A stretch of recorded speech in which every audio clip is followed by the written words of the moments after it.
Today we're going to be talking about the top 6 must-have staple cards you need for the Digimon card game in 2023.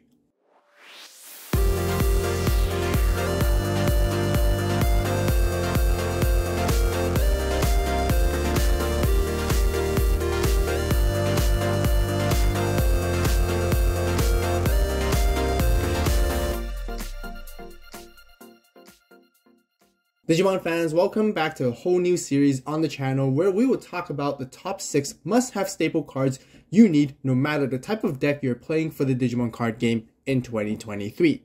Whether you're a competitive or a casual player, many of these cards are very important, which is why you guys should definitely consider adding them to your decks. First thing, that many of the cards I'm going to be talking about would actually be part of a major category, which basically means that many of these cards would have the same effect, but the only difference is that they have different colors. You guys will get a better understanding once we get into those specific cards. The other thing is to keep in mind that this is my very own list based on my personal opinion, and all the cards I included are from the time of making this video. There's also no particular order of where these cards and staples actually rank when I chose them, and all of the cards included here are applicable to pretty much most decks no matter which color you play as well. So let's get right into it. To start off for the very first card, we have the White Chimeramon from BT8 New Awakening. This version of Chimeramon can normally digivolve on top of any colored Digimon that is a level 4 for 4 memory cost. But the main way we want to be playing this Digimon is actually digivolving this card through its DNA digivolving mechanic, where it actually uses 2 level 4 Digimon on your side of the board for 0 cost instead. Afterwards, you can place any level 5 or lower Digimon under its sources from the trash and then reduce the DP of all of your opponent's Digimon by 1000 for every different color it has in its stack, including itself as a white color as well. With so many effects in one single card, Chimeramon offers great versatility in bridging your combo plays and to set up a super strong level 6 combo afterward as follow-up. It is also really good at dealing wide boards with Digimon that have low DP and rookies on your opponent's side as well. As a result, almost any deck can include this card with 1 or 2 copies, making it one of the best white Digimon ever created in the card game.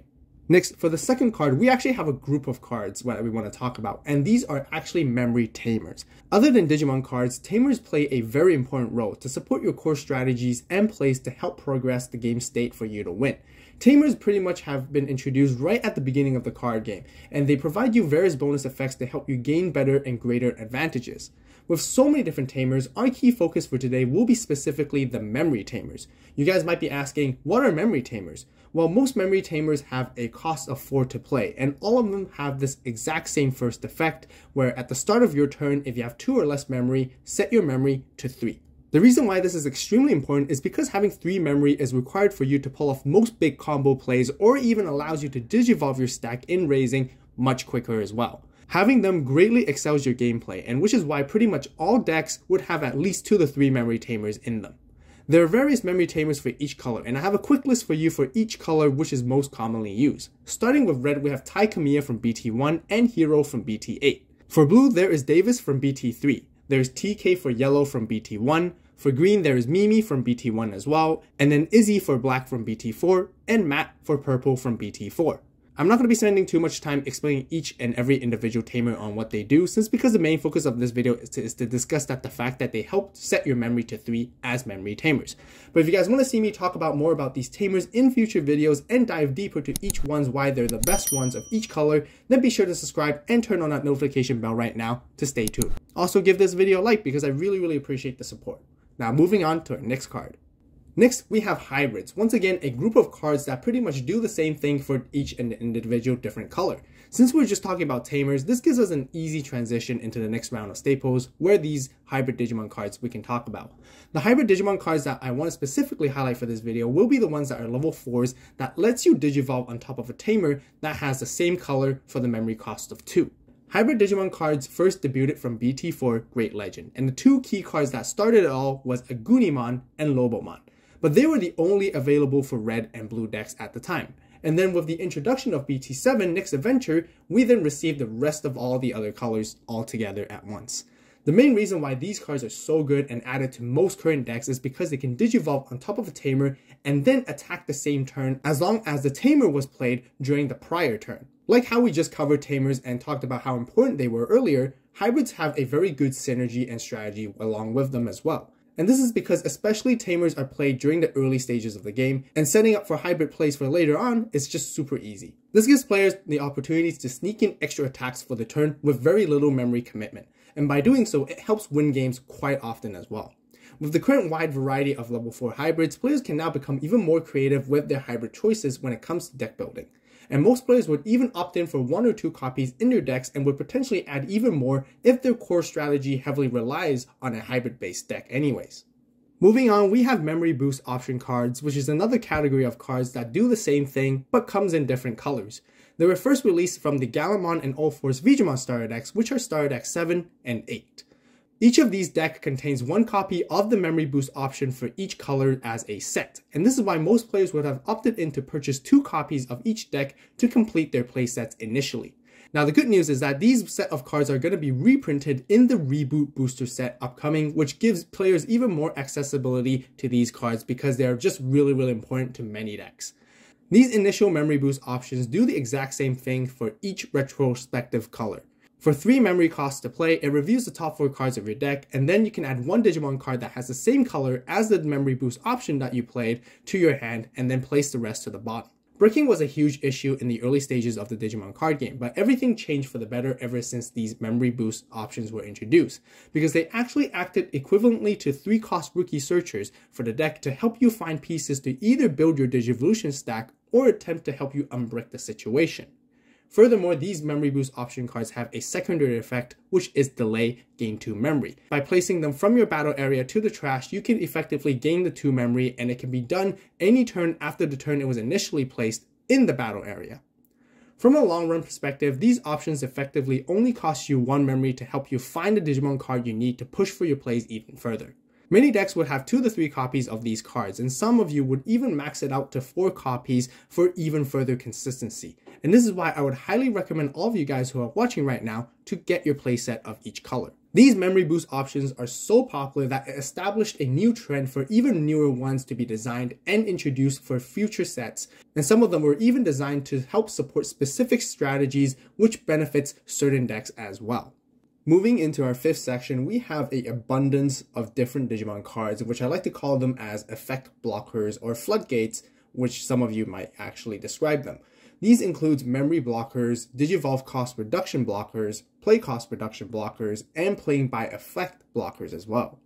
Since all of these type of Digimon cards have somewhat similar effects, I decided to bundle them all together into this one big section. So we do have quite a bit to go through, but please do bear with me as these cards are actually very important and they're very reliant on the meta shifts and changes too.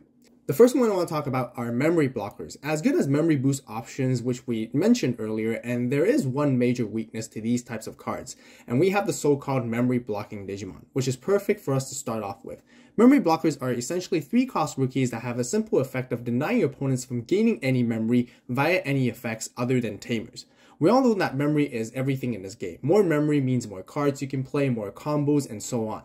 There are various ways for different decks to gain memory, and there are some that actually gain even more than others too. The current lineup of memory blockers includes Madoki Betamon for blue, Terriermon for green, Gazimon for purple, and Chewmon for black, which I have no idea why this guy only has 1000 DP compared to all the others which have 2000 DP. If any of you guys know why, let me know in the comments. Maybe it's some kind of balancing, but who knows. Other than memory blockers, we also have Digimon cards that prevent our opponents from reducing any Digivolution costs. Keep in mind they're only applicable against cards that are specifically having the text reduced within the text effect. Therefore, cards that contain a black text box allowing players to Digivolve for specific set costs, such as Flamedramon, does not count for these effects. The current card pool for these includes Gaussmon for red, Syakomon for blue, and Cutemon for yellow. Although reducing Digivolve costs are currently not as popular, these cards did play a major role, especially during the BT7 hybrid meta. All of these level 5 hybrids can reduce Digivolve costs, which makes them very great and really good for counter. Other than that, these Digivolve cost reduction blockers are very good against green decks since reducing Digivolution costs is one of their main mechanics. Overall, memory blockers are much more popular since memory gaining is more generic, but only time will tell where Syakomon, Gaussmon, or Cutemon will be needed depending on future formats and meta changes, which is why it's always a good idea to have a playset of these cards ready for rotation. So we're not quite done talking about blocking effects, as we still got 2 more kinds to go through. Next we have play cost reduction blockers, where we have Psychmon for purple, which was the very first one introduced from BT8. And eventually we got Solarmon for red and Chikurimon for black from the Jesmon and Ragnarlordmon starter decks, which would be ST12 and 13. Different to Digivolve cost reduction blockers, these cards specifically prevent hard play cost reduction of cards, which would specifically be the number located on the top left of the card. The major difference is that most of these blockers also prevent both you and your opponents from reducing any play cost of any card. This is very interesting, as I believe the caveat is to keep these blocking effects as balanced as possible, and that is why I would stay away from them if the type of deck you're playing heavily relies on reducing play costs to begin with. Cards that are commonly seen to reduce play costs includes Buildstarmon, Defexmon, and the Digicross mechanic from BT10. With the popularity of some of these cards, especially Defexmon, having 1 or 2 copies in your deck is very useful for some of the most recent BT10 and EX3 formats. Another really interesting fact is that these cost reduction blockers not only stop Digimon, as it also prevents anyone from reducing play costs of option cards as well. Cards like Crimson Blaze and Grandel Sol have the ability to reduce their play costs and would be shut off by Psychmon, Solarmon, and Chikurimon too. Okay, for the final type of blockers, we have the playing by effect blockers, where we have Pillowmon and Poromon.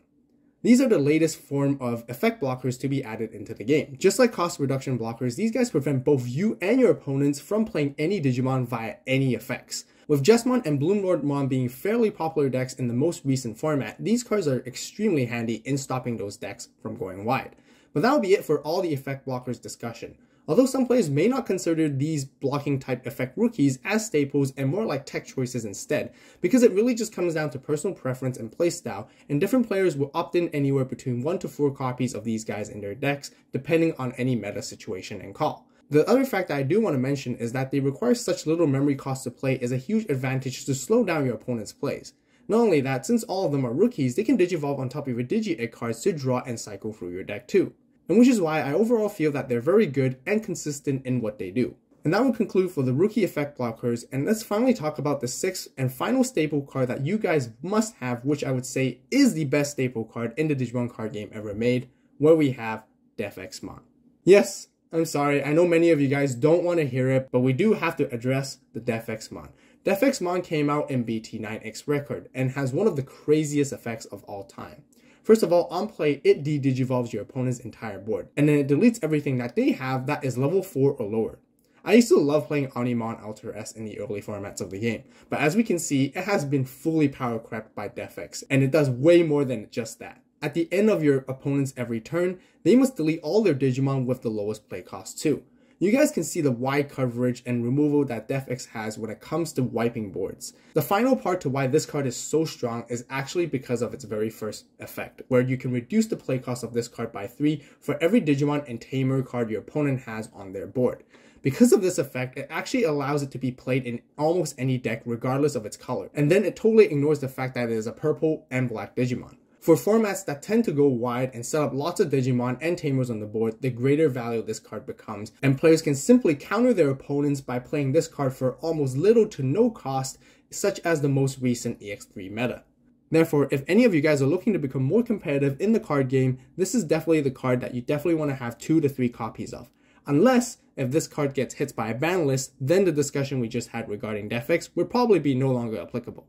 That'll wrap up for our top 6 must-have staple cards for the Digimon card game in 2023. If you guys enjoyed the video and found it helpful, please give this video a like. What do you guys think about the list I came up with? Are there any other cards that I missed out, or is there some other cards you guys would consider as generic staples for the game as well? If there's any ideas, be sure to share your thoughts with me and everyone else in the comments down below.